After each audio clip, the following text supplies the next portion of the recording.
James Reese from Flying Aerobics here today with martial arts legend in my eyes, Cung Lee. How's things with you, mate? You all right? I'm doing good. Thanks for having me on. It's an absolute honour to have you on here. What I'd like to start off with, if you don't mind, just give us a bit of sort of feedback on your life growing up, what sort of life you had, some of the things, the sort of memories that made you who you are today, really. Let me start with I was about 2.5, almost 3 years old. In 1975 is when my grandfather, who was a former chief of police, which would be maybe a colonel's rank in the military. The U.S. government says, hey, you have 2 hours to come back. Every person has one luggage, and we're going to evacuate the whole city. And this at the time was Saigon. So basically, he took the chance, and we went with the U.S. and we evacuated Saigon. And so they flew us to the Philippines, which was the first refugee camp that I went, I stayed there for about 3 months with the family, with my mom's side of the family. And then we went to Guam for about a month and a half. And then from Guam, we flew to, the California, and we stayed in the Monterey Bay area. And then that was another refugee camp. And then we had a sponsor took us in. It was between Monterey and Carmel. I don't remember exactly. We stayed there for probably, under a year. And then my grandfather got on his feet and moved to San Jose, which is the Silicon Valley, and we are that family with 13 people, where my grandfather had his room and my great grandmother had her room, and then the other 2 rooms was the uncles, and then the other room was the aunts. And of course, my mom was with the 4 aunts, and then so I grew up in a room with four females that always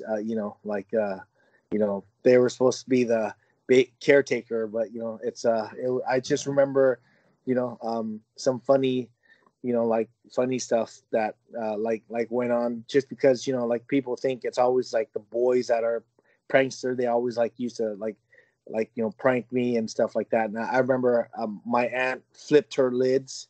You know how when you make it red, when you flip it inside out, and the one memory I did remember is I spit in her face, because I was like, oh, demon. So I spit in her face, and then so we were that typical family that grew up in a small house with a whole bunch of people, and and from there, growing up, going to school, English as a second language, being bullied. Finally, when I was 10 years old, where I spoke English decent, and I was getting beat up, picked on, because I believe a lot of the kids were not.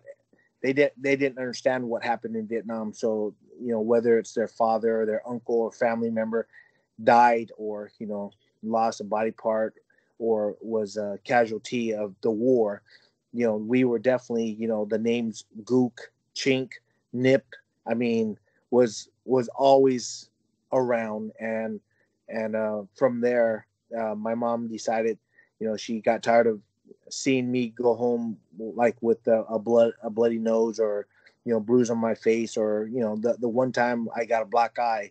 She just said, you're gonna go do martial arts. And we found a dojo, and then I started doing it, but never consistently, because she had a regular job, but then she was taking a lot of side jobs to make ends meet. So a lot of times I would miss practices. And then when they did have a belt test, I remember I was there for a good 6 months, and everyone was already a yellow or a green belt, but I was still a white belt because I was never in practice. And the one time I did take a test, I failed the test. So,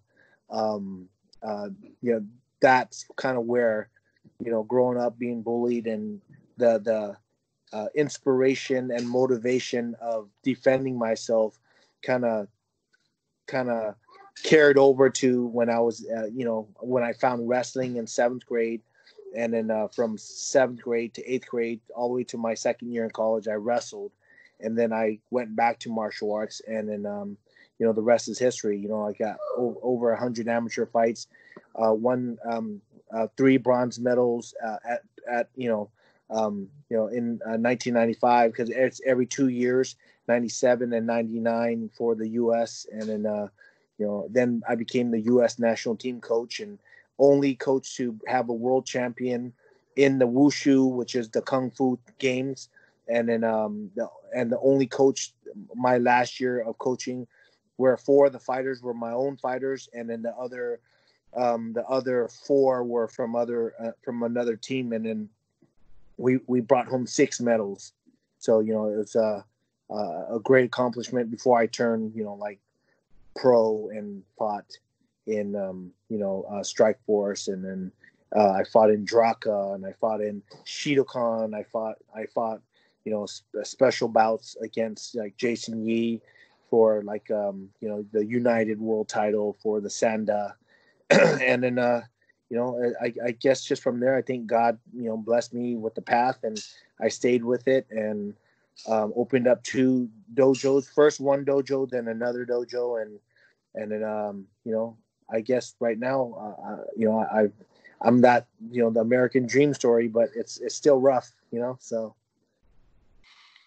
Yeah, I mean, some really impressive achievements throughout your career, and obviously, I mean, I'm not sure about other people's familiarity with your background, but it's nice to hear about you being brought up really. Obviously, he was in a very close family, as is usually the case when you've had to go to a different country. Yeah. When exactly was it did the kickboxing start? Did you say? Because obviously, undefeated as a kickboxer, 17 wins. Well, how did that come about? I wasn't undefeated. I had close to 100 fights, but remember, I back then, when you're an amateur, you go to the tournaments, right? So it's either a Sanda tournament or a full contact tournament. We basically I basically have had to raise my own funds to go to these tournaments, these kung fu full contact tournaments around the U.S. Even when I was a U.S. When I made the U.S. team, I still had to raise my own funds. The government didn't fund anything. I raised my own funds, so I traveled all over. I fought in every single tournament that I can fight in. I fought in point fighting. I fought in continuous sparring. I fought in taekwondo sparring, and I fought full contact. I fought, kickboxing tournaments. I mean, you name it, I did it. I fought a lot, and then in Sancho, I had 3 losses and 1 disqualification. And the disqualification came at the World Championships in '97 in Rome, and then basically I already beat the toughest guy in the tournament from Belarus, Russia, and then against in the semifinals against Iranian fighter, who's more like a slick fighter but not like a powerhouse. The guy from Belarus had 2 knockouts where guys, when he hit them, they were kind of shaking, their eyes rolled back. So I was like, oh man, that's gonna be a tough fight. Why do I always have the tough side of the bracket? And then so I actually beat him pretty much like a landslide with points. I beat him both rounds. We didn't have to go through a 3rd round. Then when I got to against Iran, I dominated the 1st round. I was dominating pretty much all the 2nd round, and then he was trying to do these spin kicks, and then he did a spinning back kick, and I tried to sweep out his leg, and I hit him in the groin, which when we play the tape back, he didn't get hit in the groin. He was just a great actor and faked it. So what happened was he moved on to the finals.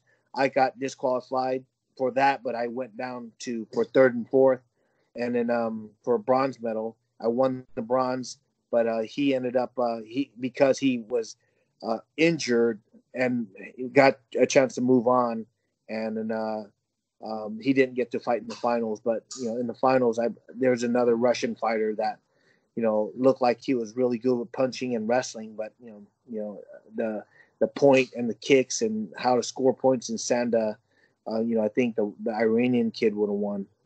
So I definitely would have dominated in the finals. So that would have been my chance to win a gold, but obviously there's a lot of politics, and they didn't want to see a U.S. fighter win. And I, at the time, I was like, man, I just got my citizenship 2 years ago to go to the 95 World Championships. I was hoping that I would get that gold, the first gold medalist, but I ended up coaching one of my students, Elena Maxwell. She became a world champion for the Wushu games, so that kind of complete me, that circle for me. Yeah, how did that feel for you? Obviously managing to coach someone to take that win. I mean, it must have felt good for yourself. Yeah, I mean, they're like your kids. They're high maintenance, and you got to call them, and sometimes you get lucky with the ones that show up early. They're the first one in the door and the last to leave. And she was one of them. But I had a lot of talented fighters. I just wish they had the same work ethics, and then my job would have been a lot easier. So. Yeah, definitely. And going to the MMA part of your career, then obviously really made a name for yourself at Strikeforce. Correct me if I'm wrong. I believe you become Vietnamese first ever world champion when you beat Frank Shamrock. Am I correct? Yes, I was the first Vietnamese world mixed martial arts champion, and I mean, there's a double champ now, Martin Nguyen, but he fights out of ONE FC. I think just like he knocks guys out with his hands, and I'm that guy who can punch, kick, throw, sweep, catch, kick, sweep people, and I think the style is really more like someone watching a video game or watching a movie, and I think my popularity just really blew up. And then at one point, Vietnam, because of the flags that was involved, I didn't understand it, and I wasn't really political, but I was always sponsored with these shorts which had the gold and 3 red stripes, and I was like, oh, that's a Vietnamese flag. I wasn't really, I knew there was a communist, and I just really didn't pay attention. I was just focused on, I wanted to be a fighter. I'm Vietnamese. I'm proud to be Vietnamese. And I'm proud to be Asian. I'm proud to represent the U.S. And so I wore those. And so when I turned pro, I heard that my fights were not being aired in Vietnam. But at the same time, I was really superstitious because I didn't want to get rid of the gold and 3 red stripes, so the one fight that Vietnam decided to air was my last fight in the UFC.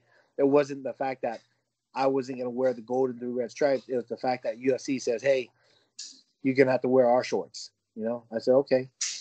So I went in and I fought.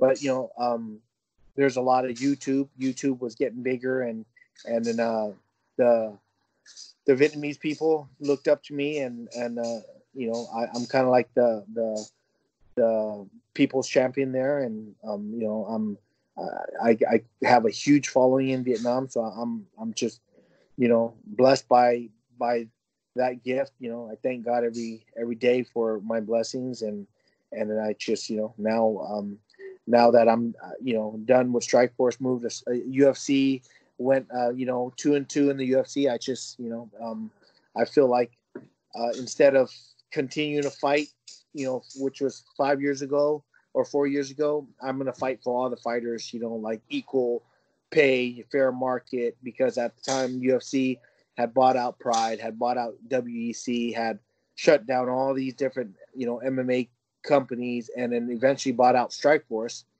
And, I said, well, they bought out Strikeforce, Scott Coker's now working for them. I said I might as well retire because I did 3 movies back to back. I did, I did Fighting with Channing Tatum. I did a Wu Ping, he's the most decorated action director in China, and then or in Hong Kong, which is Hong Kong, China.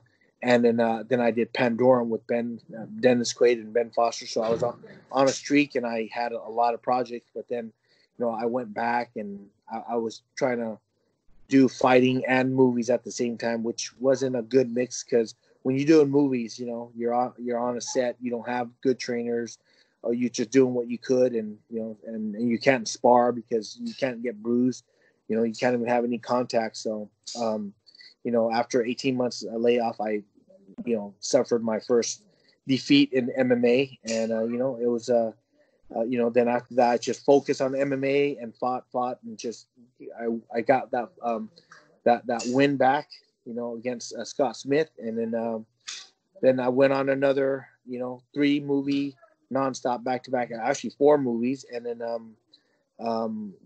you know, Scott Coker asked if I would come back and then you know, do a main event for him, you know, for Strikeforce, and then you know,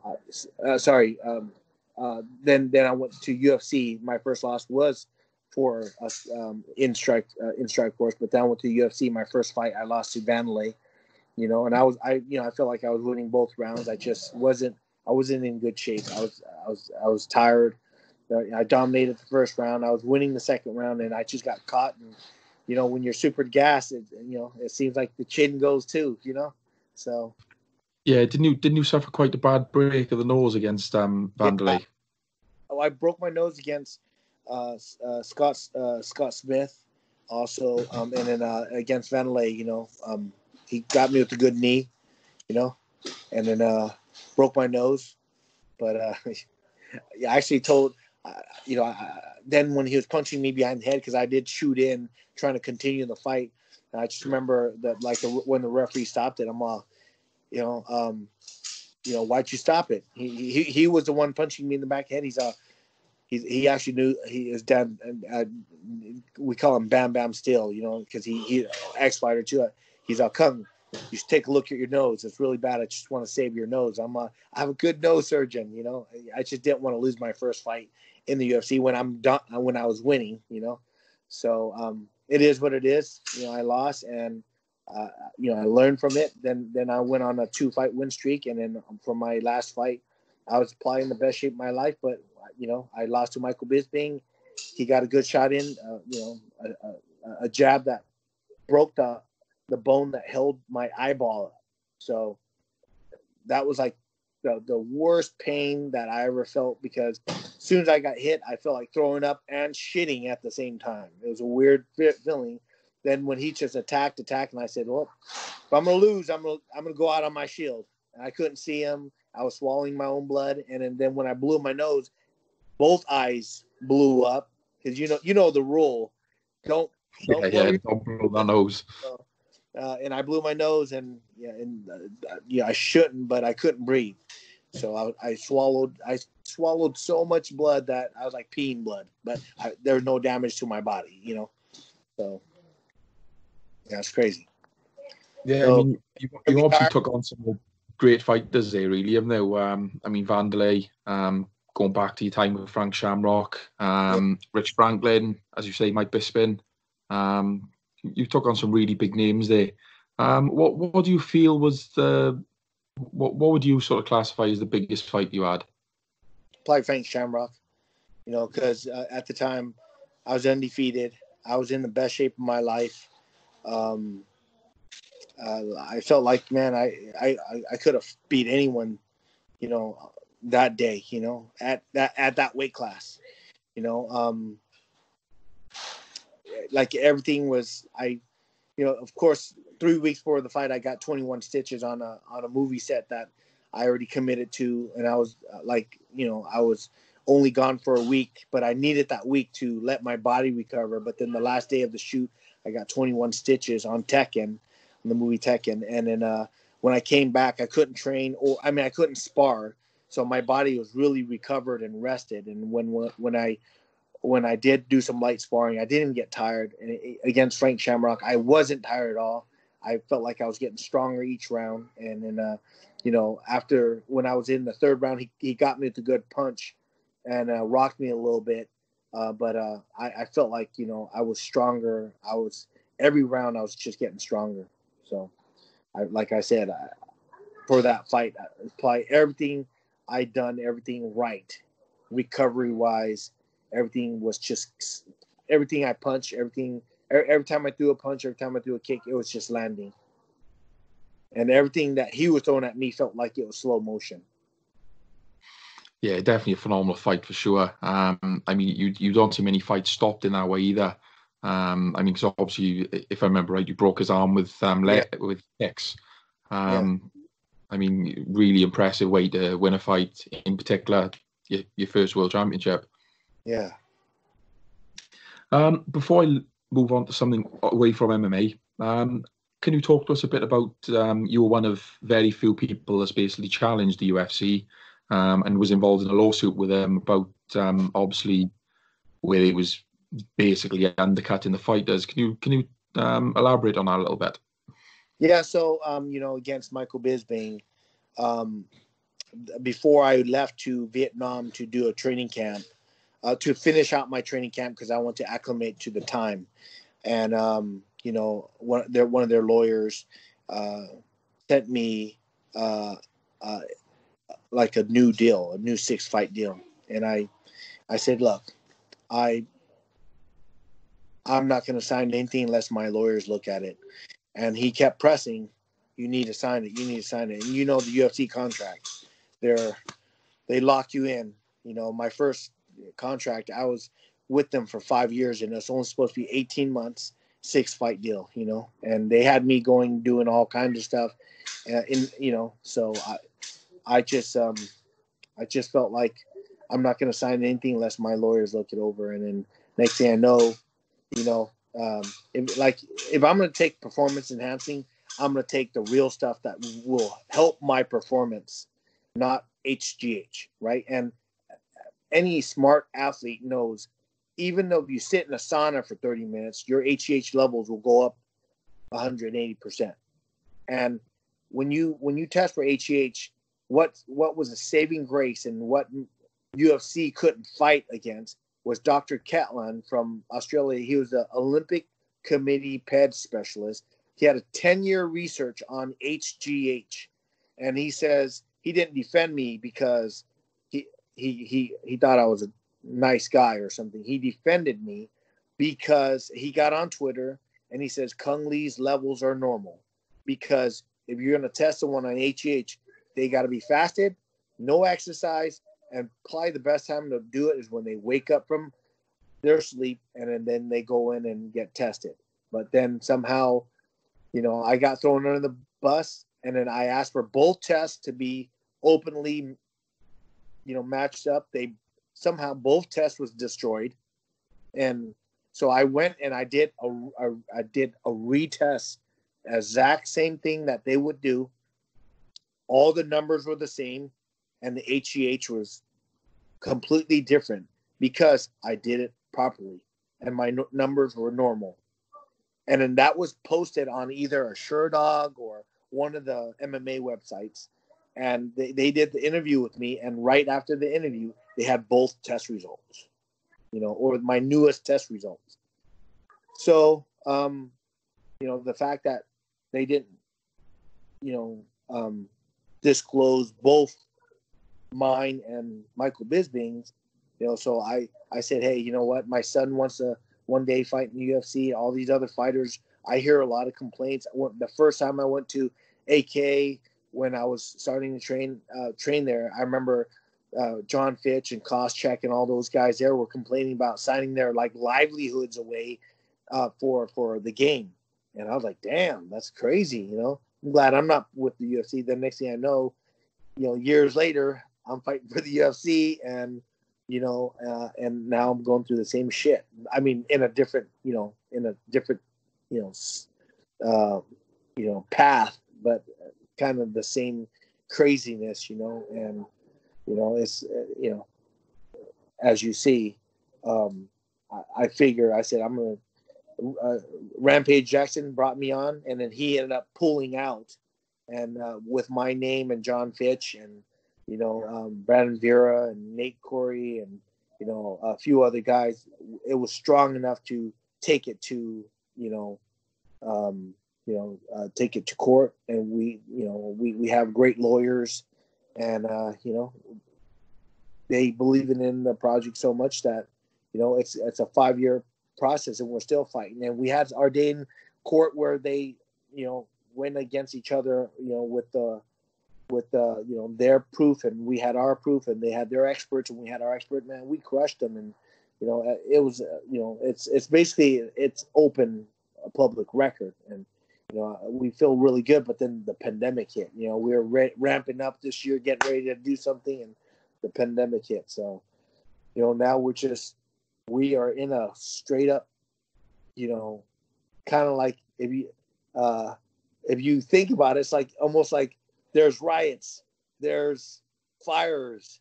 Earlier this year, the fires in Australia, the fires in California, the fire in Brazil. I mean, you name it, it's happening. Like end days, the revelations, So it's crazy. Yeah, definitely been a testing year for sure. I mean, obviously, as like what you were saying about the contracts that UFC are trying to tie people in. I mean, we've been seeing quite a bit of that the last sort of couple of weeks with some of the top guys. I mean, I think as recent as today, either today or yesterday, Jorge Masvidal came out, basically opening up about the contracts, about being constantly offered new deals before fights and sort of committing them in. So obviously, it's sort of things still going on. No, it's definitely going on. If you look at what boxing is, and they have a Muhammad Ali Act to protect the boxers, right?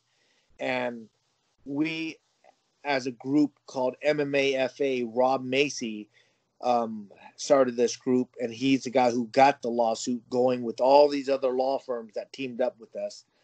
Rob Macy, basically, MMAFA, we already got about 60 signatures from Congress around the country, and which is trying to get the final touches to get it pushed through. And of course, the pandemic hit. But we're like right there. We have over 60 signatures from, like some powerful congressmen. And then Mark Wayne Mullen from Oklahoma was the first one to step up and said, I'm in. He had a dealing with the UFC. He's actually the one who kind of helped me get out of my contract with the UFC because he put a little heat on them. He got on press and started talking and stuff like that. And so with that, if you look at, John Jones, he wants a different deal.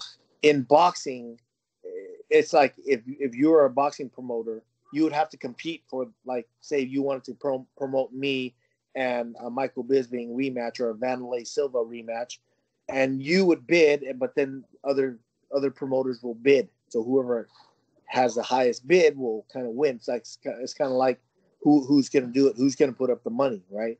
And as you see, the monopoly, it's only obvious. They bought out everything. They shut down a whole bunch of different companies, and the amount of revenue that they're sharing with the fighters, as you see, Mazov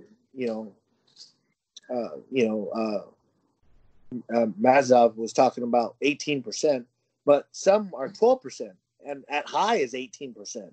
And if it, like, what I'm trying to say is, like, if you're a promoter, you are nothing without the fighters.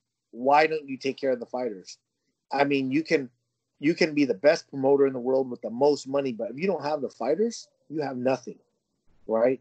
And if it wasn't for the UFC, they've done a lot for the sport. But hey, there was Mark Cuban that was trying to get into the game. Trump was trying to get into the game. I mean, there was a lot of big billionaires was curious about this MMA game. Maybe they could have done something, but in the end, UFC did what they did. They did a lot for the sport, but at the same time, it's a double-edged knife. They did good for the sport, but they're doing bad to the athletes. And a lot of athletes, look, I get it. They're happy. They can feed their families, but they haven't tasted that other side of the blade yet, or they haven't got cut with it yet. I was on both sides. I was like, Kung Lee, yes, the face of China, go to China, do this PR, be the Dana White of UFC out in China. Everything was great with me. But then when it comes to, hey, I was like, hey, I need a couple days, because at the time, at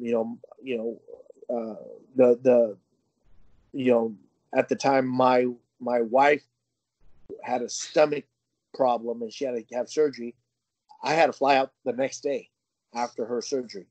And then, you know, and then when I got out there, they already said if I didn't go out there, look at my contract. Look what would have happened, right? We didn't even start filming for a week. So they're a week behind. And then the what I got paid is ridiculous. I mean, like really small parts in reality shows that are characters in reality shows that are not even the co-main or the small probably got paid more per week, per episode, right? You know, my pay per episode was like ridiculous. And I know the game. I mean, I work in Hollywood. My agent tells me what these personalities get from 50 to 75,000 at that time an episode. And I wasn't even making 5% of it, you know? So, 10% of it. So, you know, I figure I'm going to take a step back. I'm going to fight for all the fighters. And right now we're fighting for, you know, over 1,200 fighters from the UFC, and we're trying to make change, and hopefully all the fighters will see it. And then when we win this and when everyone gets a paycheck, they're going to be like, oh, man, thank you. Thank you. Well, I wish you guys were there because this would have been done a lot sooner. It would have gotten done a lot sooner if everyone just united, you know.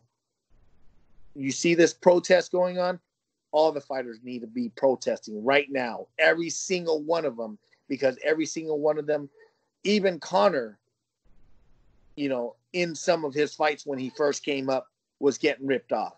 I'm sure now he's making what he's worth, but he was worth a lot, you know, coming up. But, you know, now what is he, the second or the third highest paid fighter? But only him. There's champions from each weight, but those champions from each weight, I mean, come on. You got Triple C Triple C only getting paid $500,000. He's like Olympic champion, world champion in wrestling, two pelt champion, only $500,000. I mean, I believe the NFL kicker makes more money, you know? So, a bench warmer makes more money, you know? Or second team wide receiver makes more money. So you put it all together. Come on, it's just ridiculous, you know. Yeah, it's not surprised these top guys are walking out then, really, is it? Yeah, just these fighters, they don't know, but when they do understand, probably we already done all the work, and they'll thank us later, and that's okay, because that's why I'm doing it. I'm not doing it for the money, because it's distributed evenly, you know. If I would have had more fights, I would have made more after when we win the lawsuit. It's not about that. It's about the future. It's about the future of the sport, how much passion I have for the sports, and how much I respect each fighter for stepping in, risking their life. Yes, it's their choice. A lot of people, well, it's their choice. They're the one who wants to fight. Yes, they want to fight, and they signed the contract, but they don't know any better. If they knew better, they knew what boxers make and what the promoters made in boxing, what the promoters are making in UFC, then they'll be like, hey, how come you're making so much, and how come I'm only making this much? If they knew. The ones that are the one that knows, they're like, they were, you know, oh, I made $500,000, so that, you know, that's okay. But when they see Conor making this money, you know, they're like, hey, I might not be the same draw as Conor. Shouldn't I at least make 10% of what he's made? Right? So, yeah, definitely. Yeah. I want to quickly touch on, obviously, as you mentioned, you had a bit of a career in Hollywood as well. You've obviously worked with some of the big names in Hollywood martial arts as well, the likes of Van Damme, Dolph Lundgren. Nice. What was that like for you? You know what? I grew up on blood sports, and, you know, like Lionheart, and, you know, and being, you know, like the star of the movie, and then Van Damme was the co-star. That was just definitely a dream come true. And then for him to be the mentor in the movie was awesome. And then Dolph Lundgren, you know, I just remember Drago, you know, and then you know, I saw him on set. He played the main villain, and then I was a good guy, and I was like, man, things are going good. This is great. Life is good. And, I had options then. That's why I was like, I could fight or I can keep doing movies, And, I couldn't let go of fighting. I kept going back. And, and when you go back and now if I train the way I would train without any movies, I'm tough to beat. But when I'm doing movies, I'm doing this, there's a lot of, things that makes me vulnerable, so condition wise, usually when I kick someone, I don't feel the pain till a few hours later. I'm like, oh, that's a knot.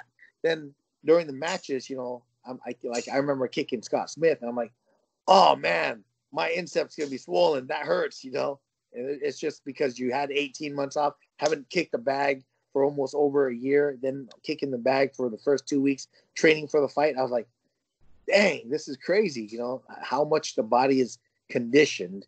And then all of a sudden, now you're going through a fight camp. It was crazy. Yeah, it's I mean, some really, for any martial arts movie fan, I mean, they were some great films, to be fair. Yeah. What I want to end with then is something, probably one of the most important things that we're going to speak about today. You're currently ongoing with exposing some corruption. Can you tell us a bit about that? Because, I mean, obviously with everything that's going on at the moment, I know it's a different case, a completely different situation, but it's something that definitely needs bringing up, I think. Well, I got to remember, because I recently proposed to my girl. So my fiance, her ex, they were never married, basically is a deputy sheriff from Boyd County. Now, all this it's a public document. He's had EPOs, which is, like executive protection and a prevention plan. And he's signed an affidavit admitting that he'll, take anger management, stop taking anabolic steroids because he's a power lifter. And there's also cases that he's broken people's arm and handcuffed them in a squad car and beat them up and also broke the guy's arm. And so there's actually 2 cases that is a public document on him. I know of 3. And then, there's been him beating up, my fiance and threatening her life and threatening, like, everything that he's threatened her with has happened, except the fact that she's still alive, where he threatened that, she'll be drugged up, gangbanged, and then killed. That's the only thing that hasn't happened. So when I started understanding the case, and I, at first I didn't, well, whoa, that's crazy, and you look at the police, they're law enforcement, they're supposed to serve and protect. They took an oath. I know there's corruption out there, but it's like, this was crazy. How are they using CPS? How are they using the judges? I didn't know about that much about racketeering. Then when I started doing my research, I looked at all the documents, because I'm very familiar with court documents, right? I've been, through this UFC thing, and then and a couple of divorces. I'm like, holy, this is crazy. And all the evidence that she has, because one thing about Kentucky, you can record someone without them knowing, and using that as evidence. So we have all this evidence, and right when, because we're just getting deflected, and no lawyers want to again mess with the case in Kentucky. So I got a public justice lawyer, but he's not like a criminal lawyer. So we're trying to team him up with a criminal lawyer so they can do a 1-2 against these guys. So I've tried the FBI. They're like, well, I think the FBI, they want the big dogs, right? Because he can get them to the big dog, which is their own, and they're trying to protect their own, or whatever it is. I think there's a lot of good FBI agents, but then there's a lot of bad ones. Just like there's cops now. Look what's happening, right? My brother-in-law is a cop, and I think he's a fantastic cop. He used to train with me and under me as a student, so I know him as a person. and I've trained a lot of cops that are really good guys, but then you see a lot of this shit happening out there, and in this world, in this pandemic, it's crazy, and we don't know what's going on, what, you know, how one event happened to another. And, you know, I have my own theory. I can put it all together, and I can see, oh, this has all been pre-planned, just what I see for myself, right? But for Kentucky, I'm like, wow, look at all these parents. And since we've been doing live feeds, media, they're scared of media, because she did a live feed when they said they try to falsify a drug thing, where she went in to take a drug test at night, and it was at some tire shop, and the lady was a paralegal, and she wasn't even a CPS agent, you know. So, and then there was 30 cops car there, because when the lady says she doesn't want to, you know, take her drug test, because like they literally strip searched her, made her bend over naked, checked her, you know, cavities or whatever you call that, and she had it all on tape. She recorded every, like, you know, on that. Then we were smart enough to get the 911 calls that was happening. There was nothing going on, and they basically falsified this document that she was taking meth, and she's a meth addict, but the amount of meth that they had from a hair sample or whatever they got was someone, if they were been at 8,000, at 5,000, that person's OD'd and died. So whoever it was a dead person they must have took from and overdosed that much, right? Then they said that she was in a high-speed car chase. There was no car chase. She was pinned. There was 30 cops around her, and she has video the whole time when those guys came and questioned her, and all the cops were around. I even saw a part of it on her live feed. My manager called me up. Hey, your girls, like, there's like cops all around the car. I jumped on it, and it got shut down. But I did see a glance, like 10 seconds worth of craziness. But my manager saw it for like within, he was on for like 2.5 minutes. Then when he realized, oh my God, this is crazy, he contacted me. So with all that, they took the kids away. That's kidnapping. Now CPS did that. How crazy is that? So I'm trying to expose them. It's like there's things like this, and now there's so many, because I would go live feed on my Facebook, and so with her, and there are so many other families who've reached out to us, given us evidence, and they want to be part of the, whether they get their justice or not, they will testify for us, because the same judge, the same CPS agent, the same deputy sheriffs are all involved. So it's like an open and shut case. We just got to get someone to, we just got to take out of Kentucky, because once we take out of Kentucky, it's c'est la vie to these guys. That whole system is going down. That's an absolute crazy situation you've got going on there. Yeah. Well, look, Kang, I really appreciate you coming on and having this discussion with us today. It's been brilliant to have you on here. A real honour for myself. Big MMA fan, big fan of what you've done. Thank you. I wish you all the best with what you've got going on. As we just said, that's a real, not a very nice position to be in, but I wish you all the best with it, mate.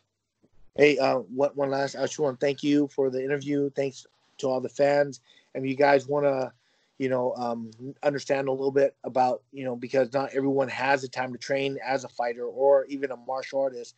I have a YouTube channel. It talks about, if you've done a cardio kickboxing, you put a knife in your hand, it's an extension of your punches. And my YouTube station is Kung Lee Official. Or if you want to learn and understand about like firearms, you go to Bay Area Tactical, Bat Tactical, or Evoke Tactical. So those are the companies I'm working with, and then my YouTube site and everything like that. So, check us out, and hopefully all this it ends, and which I'm not sure where we're at now, but fingers crossed, faith in the Lord, and we'll see what happens. Yeah, definitely. I'll put a link to your channel in the description below, and hopefully a couple of people will jump across there and take a look at it. Thank you very much. Thank you very much, Kang, and enjoy the rest of your day. All right.